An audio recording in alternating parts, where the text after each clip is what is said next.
할렐루야. 오늘 고린도전서 마지막 1장 마지막으로 은혜 받는 귀한 시간으로 축복합니다. 하나님께서는 창조주 하나님께서는 자연 만물을 통하여 자신을 알리셨다고 로마서 1장 19절에 말씀하시고 계십니다. 또한 하늘에 있는 궁창들을 통하여서 날은 날들에게 소식을 전하고 밤은 밤에게 지식을 전하니 언어가 없고 구음이 없어도 그 소리는 온 땅에 통한도다. 그렇게 또 시편 19편에 그렇게 말씀하시고 계십니다. 그래서 이 자연계를 통하시고 또 궁창을 통해 가지고 알게 하셨지만 세상 지식과 세상 학문으로는 그것을 알지 못하기 때문에 그러니까 자연계와 궁창을 통해서도 하나님이 살아계신 그 계시를 통해서 알게 하셨지만 그들이 그걸 알지 못한단 말이야. 그렇기 때문에 전도라는 미련한 것으로 하나님께서 구원하는 것을 기뻐하셨도다라고 그렇게 말씀하시고 계십니다. 22절 오늘 본문에는 보면은 유대인은 표적을 구하고 헬라인은 지혜를 찾으나 유대 민족이 그렇게 말하고 있습니다. 그러니까 유대인들은 항상 표적을 구하고 또 저 헬라 그 문화는 헬라 사람들은 지식을 찾으나 그렇게 지금 말씀하고 있습니다. 근데 어떻게 보면 이 유대인들은 항상 이 표적과 함께 출발한 민족이다 이렇게 말할 수 있습니다.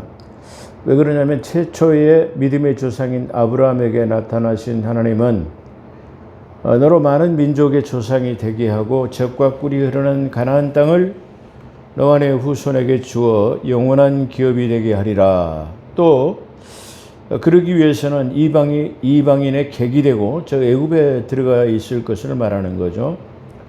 이방인의 객이 되어서 4대 만에 그러니까 다시 말하면 정확하게 430년 동안 너희가 그쪽에서 종살이를 하고 그 다음에 큰 민족을 이루고 돌아오리라. 그리고 창세기 15장 16절 이하에 그렇게 약속하신 하나님은 하나님의 그 약속하신 때가 참에 430년 만에 정확하게는 439년 만에 그들을 권고하시기 위해서 모세에게 찾아오신 하나님은 모세에게 나타나신 하나님이죠. 그래서 모세가 그 떨기나무에 가까이 오는 것을 보고 모세야 내가 선 곳은 거룩한 곳이니 내 신을 벗으라 이렇게 출애굽기 3장 4절에서 말씀하시고 계시죠. 하나님은 내 백성의 그리고 모세를 찾아오신 하나님께서 내 백성의 그 고통과 부르짖음을 내가 듣고 그들을 인도하기 위해서 내가 내려와서 그들을 애굽인의 손에서 건져내어 아름답고 광대한 땅에 그리고 젖과 꿀이 흐르는 땅 가나안으로 인도하리라. 그렇게 출애굽기 3장 7절로 8절에서 그렇게 말씀하시고 계십니다. 11절을 보니까 모세가 하나님께 구하여 내가 누구간데 이스라엘 백성들을 인도하여 내릴까? 그러니까 하나님이 가라사대 내가 너와 함께 있으리라 이렇게 3장 12절에 말씀하시고 있습니다. 그래서 모세가 이르기를 내 조상의 하나님이 나를 너희에게 보냈다 하면 우리 조상들의 하나님이 나를 너희들에게 보냈다고 하면은 그들이 내게 이르기를 그 조상의 하나님 이름이 무엇이냐 이렇게 하리라 이렇게 말하죠. 13절에 그러면 나는 스스로 있는 자더라. 스스로 있는 자 자존하니라 이렇게 말씀하시면서 너희 조상의 아브라함의 하나님 이삭의 하나님 그리고 야곱의 하나님은 여호와라 해라. 그가 누구냐고 물으면 여호와라 해라 이렇게 그 칭호를 여기 말씀하시고 계십니다. 15절 3장 15절에 그래서 이 여호와는 너희들에게 영원한 표가 되리라 그랬습니다. 그러니까 오늘날 그 여호와 증인도 예수 그리스도를 어떻게 보면 부인하죠. 2인자쯤으로 2위 그렇게 여호와의 이름은 지금도 유효하다라고 그렇게 생각하고 있습니다. 근데 거기서 여호와라는 이름은 영원한 표로 주신 것은 어떻게 보면 저 유대인들에게 주신 것이다. 이렇게 말할 수 있습니다. 자, 어찌 됐든 간에 그래도 이제 그러면은 그래서 여호와라 해라 말이에요. 15절에 그렇게 말씀하십니다. 4장 1절에 보면 그래도 그들이 내 말을 믿지 아니하거든 어찌합니까 말이야. 모세가 이렇게 하나님한테 묻는 거죠. 그러니까 하나님께서 여호와께서 여기서는 이제 여호와로 그렇게 표현하죠. 여호와께서 내 손에 있는 것이 뭐냐 이렇게 물으시는 거죠. 몰랐으면 물으시겠어요. 다 알고 계시지. 네가 가지고 있는 게 뭐냐 말이야. 그렇게 묻는 거죠. 이 지팡이지 않습니까? 이렇게 말하는 거죠. 지팡이입니다 말이야. 지팡이밖에 내가 더 있습니까? 뭐 그런 뜻으로 우리가 볼 수 있겠죠. 그래서 그것을 땅에 던지라 그렇게 하니까 이것이 뱀이 되었어요. 이 5절. 이는 다시 말해서 이 표적은 그들은 누구냐면은 지금 저 애굽에 있는 종살이하고 있는 이스라엘 백성들에게 말하는 거죠. 그들은 이 조상의 하나님 아브라함과 이삭과 야곱의 하나님 여호와가 너에게 나타난 것을 믿게 하려 함이라. 그러니까 다시 말하면 이게 뱀이 되게 하고 이 표적을 행하는 것은 내가 네 조상의 하나님이라는 것을 믿을 수 있도록 하는 이런 그 표적을 주는 것이다. 지금 그렇게 말씀하시고 계세요. 그래서 내가 여호와가 너희에게 나타난 것, 여기 조상의 하나님이 너에게 나타난 것을 믿게 하려고 이런 것을 지금 보이는 것이다 말이야. 이렇게 말씀하시고 또 다시 내 손을 품에 넣어라. 손을 품에 넣어라. 그러니까 문둥병이 발해버렸단 말이에요. 그러면서 다시 그거서 그 손에 품에 넣으라 그러니까 그 여상하더라. 원래대로 온 상태로 되었다. 그래서 4장 7절에 말하고 있습니다. 여호와께서 그들에게 나의 처음 표적을 믿지 아니하리라고 말해.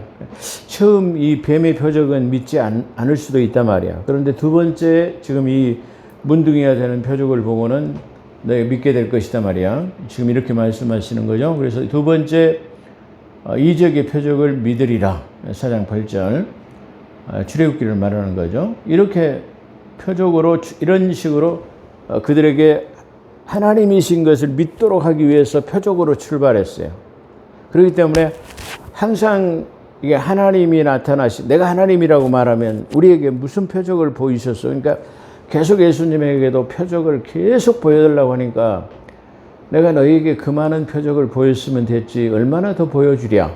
그렇게 말씀하시면서 내가 이제 너희들에게 보낼 표적은 요나의 표적밖에 없다. 이렇게 말씀하시는 것을 우리가 볼 수 있습니다. 자, 그래서 그런 측면에서 이스라엘 백성들은 계속 표적만을 요구한다. 그런 말이에요. 그렇다면 헬라인들은 지식을 계속 지식을 요구하는 것이고 지식을 찾는다. 그런 말이죠. 이렇게 헬라인은 지혜를 찾으나 이 헬라인의 특징은 사도행전 17장 16절과 21절에 잘 나타나고 있습니다. 그러니까 이 헬라인들은 사도행전 바울이 아테네에 있을 때에 나타난 현상들을 지금 말하는 거죠. 이게 대표적인 예예요. 그래서 바울이 아테네에서 복음을 전할 때 에피쿠로스라는 학파와 스토아 학파가 거기 나오죠. 저기 사도행전에. 그래서 이 학파의 어떤 철학자들은 이 말장이를 누구를 말하냐면 이 바울을 지금 말한다. 그런 말이에요. 그래서 이 말장이 오늘 무엇을 전파하는가 이렇게 모였는데 이는 아테네 모든 사람과 아테네에 모여있는 아테네가 그러니까 큰 헬라 문화권의 아주 쉽게 말하면 그런 중심이라 헬라 문화의 중심지라 이렇게 말할 수 있어요. 그러니까 아테네에 있는 모든 사람들이 다시 이런 철학적인 학문이 아니면 이게 모이질 않아요. 시간도 안 내주고 모이지도 않아요. 그런데 그 헬라 사람들뿐만 아니라 헬라에 모여드는 모든 그 지식인들이 헬라의 문화권의 그 철학을 배우기 위해서 다 모여드는데 이 사람들 역시도 뭐냐면은 새로운 학문 철학이 아니면 시간을 내어주지 않는다. 그런 말이에요. 그러니까 여기서 보면은 오늘 이 철학자들이 이 바울 말쟁이가 무엇을 전파하는가 모였는데, 이는 아테네 모든 사람이 이방인들이나 모든 사람이나 이방인들이나 새로운 것이 아니면, 새로운 학문이 아니면, 그런 뜻, 새로운 학문과 철학이 아니면 시간을 내지 아니하였기 때문이더라, 이렇게 말하고 있어요. 헬라 문화의 중심지인 아테네를 쉽게 말하면 통해서 우리가 헬라 문화권에 있는 저 사람들이, 그러니까 이 헬라 문화가 가장 번성했던 에피쿠로스 파라든가 아니면 스토아 학파가 가장 번성했던 이 시기가 바로 이때다, 그렇게 말씀드릴 수 있어요. 이때는 바로 에피쿠로스 학파가 가장 번성했을 때는 BC 340년 그리고 272년, 다시 말하면 예수 그리스도가 오시기 전 뭐 그런 때를 가장 많이 나타난 그런 현상이다, 그렇게 말할 수 있을 겁니다. 그래서 이때 중흥기를 이루었는데요. 이 지금 에피쿠로스 학파는 뭐를 주로 철학적으로 전하냐 그러면 쾌락주의와 비슷한 철학을 가르쳤어요. 그러니까 이 파는 주로 쾌락주의를 가르쳤는데, 인간의 삶의 기본적인 것이 뭐냐 그러면 세 가지 것을 말하는데, 먹고 마시고 즐기는 것, 거기다 최상의 가치를 부여하는 것이 바로 이 에피쿠로스 학파가 전하는 거야. 그러니까 왜 이 사람들이 여기에 최고의 가치를 두냐 그러면 먹고 마시고 즐기는 것, 그러니까 사후세계는 우리가 알지 못하는데 거기에다 뭘 투자하느냐, 거기다 왜 시간을 낭비하느냐 말이야. 그 필요가 없다, 뭐 이런 뜻으로 지금 말하는 것인데요. 이때 지금 이 바울이 이것을 전했을 때에 바로 이런 학파들이 가장 많이 주장했고, 그때에도 지금 바울에게 이게 모여드는 사람들이 바로 그런 사람들이었다, 이렇게 말할 수 있어요. 이 내용은 전도서 2장 24절에 나타나요. 전도서 2장 24절에 보면 먹고 마시고 즐기는 그런 내용이 거기 나타나고 있죠. 그래서 이들은 이러한 철학은 인간의 사후세계 죽음 이후에는, 그 죽음 이후의 삶에 대해서는 전혀 알지 못하기 때문에, 그래 어떻게 될지 모르는데 우리가 그렇게 살 수 있느냐, 뭐 이렇게 말하는 사람들이다, 이렇게 말할 수 있어요. 그렇다고 한다면 스토아 학파는 어떤 파냐면은 로마나 아테네에 있어서 최고의 학파로 영향력을 끼치는 이 두 학파가 끼치는 학파였지만, 인간의 기본적인 삶에 초점을 맞춘 것으로서 그러니까 이 스토아 학파는 아까 말한 것처럼 지금 인간의 기본적인 그런 것에 그 삶을 맞추고, 최고의 삶은, 그럼 최고의 기본적인 삶은, 최고의 삶은 뭐냐 그러면 자연과 조화를 이루는 삶이다, 그렇게 지금 말하고 있어요. 자연과 조화를 이루는 것으로 유물론적, 그러니까 실존주의적인 유물론 사관을 가리키는 이 학파가 바로 이 스토아 학파인데요. 그러면 유물론이라는 이 철학은 무엇이냐 그러면, 물질 세계로서의 세계는 시간과 공간적으로 영원하고 무한하며 신에 의해서 창조된 것이 아니다 말이야. 그럼 아니기 때문에 그것 자체로 존재하는 것을 그렇게 존재한다는 그런 사람들이 바로 스토아 학파다. 그러니까 다시 말하면, 다른 말로 하면 창조론을 믿지 않는, 있는 그대로는 저것은 그 물질 세계로서의 어떤 진화론적인 원래 있었던 무엇으로부터 생성된다라고 하는 것을 가르치는 학파가 바로 이 스토아 학파다, 이렇게 지금 말할 수 있다, 그렇게 말씀드릴 수 있어요. 그렇기 때문에 아까 유대인은 바로 그런 측면에서 계속 이 표적을 찾는가 하면, 이 헬라인들은 바로 이렇게 지식을 추구하는 것, 이 지식이 아니면은 바로 새로운 것이나 또 시간이나 뭐 이렇게 그걸 모이지 않는 사람들. 그렇기 때문에 이 두 가지 것으로 이 사도 바울은 이게 말하고 있어요. 그러니까 유대인들에게는 표적을, 헬라인들은 지식이 아니면 모이지 않는다, 이게 그렇게 하나. 그러면 우리는 어떠냐? 그리스도 예수 안에 있는 우리는 뭐냐 그러냐 말이죠. 우리는 십자가에 못 박히신 그리스도를 전하니, 다시 말하면 그리스도 안에 우리가 있기 때문에 우리는 그런 것들을 초월한 삶이다 말이에요.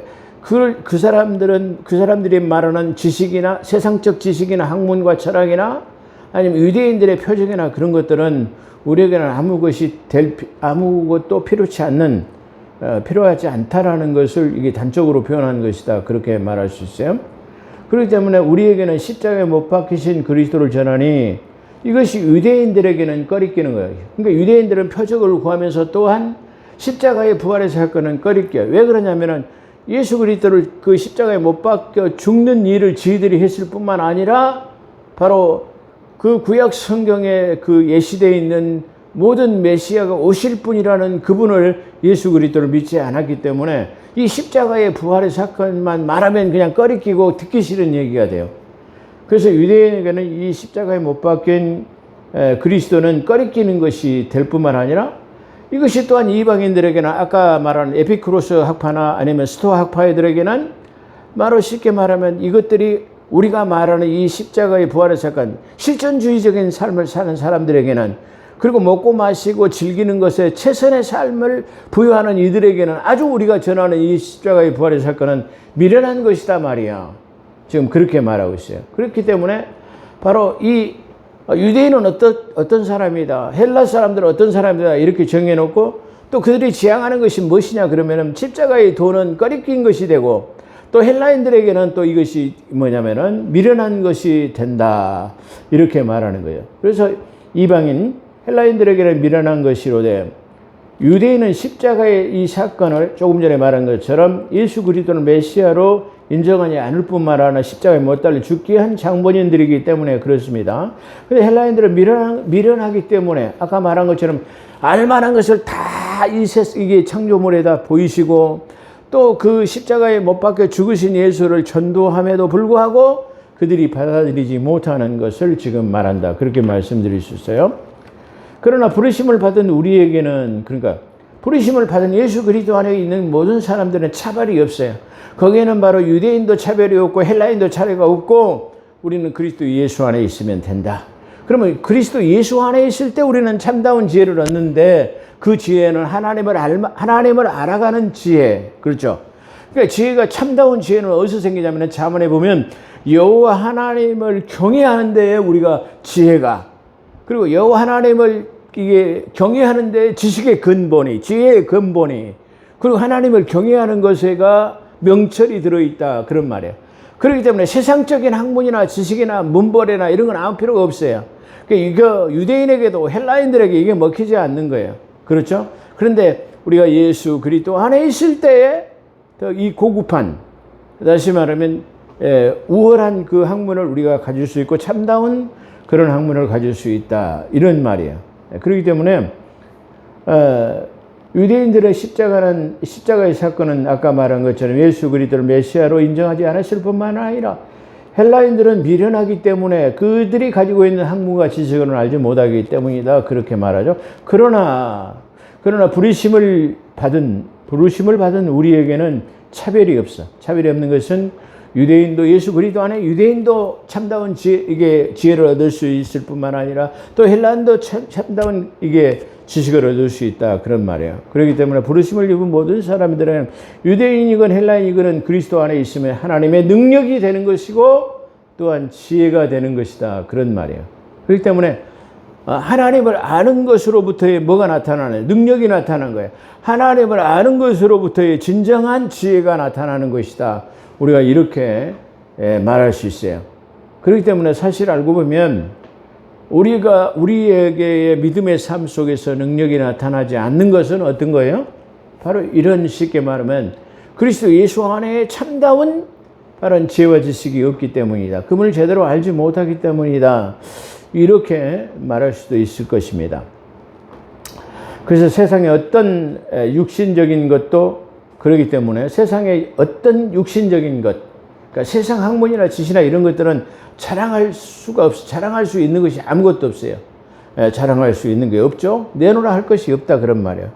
그러므로 그리스도 예수 안에 있을 때 우리는 참다운 지혜 그리고 의로움과 거룩함과 구원에 이를 수 있다 그런 말이에요. 그러니까 예수 그리스도 안에 있을 참다운 지혜와 그 다음에 뭐죠? 이 능력이 있을 수 있다. 그런데 그것뿐만 아니라 예수 그리스도 안에 있게 되면 뭐가 있냐면 의로움이 있어요. 의로움은 뭘 말하냐면은 십자가의 부활의 사건을 통해서 예수 그리스도의 핏부림을 통해 가지고 제 사함을 받는 것. 다시 말하면 그래서 예수 그리스도의 대속함을 우리가 입어 가지고 의롭게 되는 거예요. 그래서 이걸 갖다가 뭐라고 하느냐면 전가된 의라고 하는 거예요. 의롭게 된다라는 것은 항상 예수 그리스도의 핏부림의 대가를, 속량의 대가를 지불을 해 가지고 나를 자유롭게 하는 것. 그래서 내가 예수 그리스도 때문에 의로워졌다. 이걸 갖다가 말할 때 신학적인 용어로 전가된 의라 그렇게 말할 수 있어요. 또 그 다음에 의로움과 뭐가 있죠? 거룩함이다. 거룩함이라는 말은 이게 하나님의 그렇게 백성으로 그리스도 예수 안에 들어와 있기 때문에 독특하게 구별되었다라는 말이에요.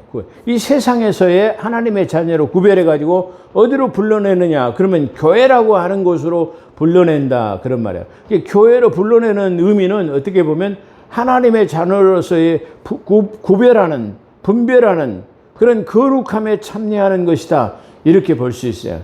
그래서 의로움과 거룩함, 그 다음에 뭐가 있죠? 구원에 이룰 수 있다. 그러면 예수 안에 와야만이 의로워질 수 있고 거룩해질 수 있고 그러면 구원할 수 있다 그런 말이에요. 그렇기 때문에 그러므로 자랑할 수 있는 것은 그리스도 예수 안에 있는 사람만이 예수 안에서 자랑할 수 있다. 이걸 우리에게 말할 수 있다. 그렇게 말씀드릴 수 있어요. 그렇기 때문에 이 고린도전서 1장은 어떻게 보면 이 앞전에도 말씀을 드렸습니다마는 이 사도 바울의 아주 고상한 학문을 우리가 엿볼 수 있으며 그의 학문적인 지식을 가지고 바로 그리스도 예수 안에 있는 것이 어떻게 되는가를 아주 적나라하게 잘 설명하는 그런 내용이다. 그렇게 우리가 볼 수 있어요.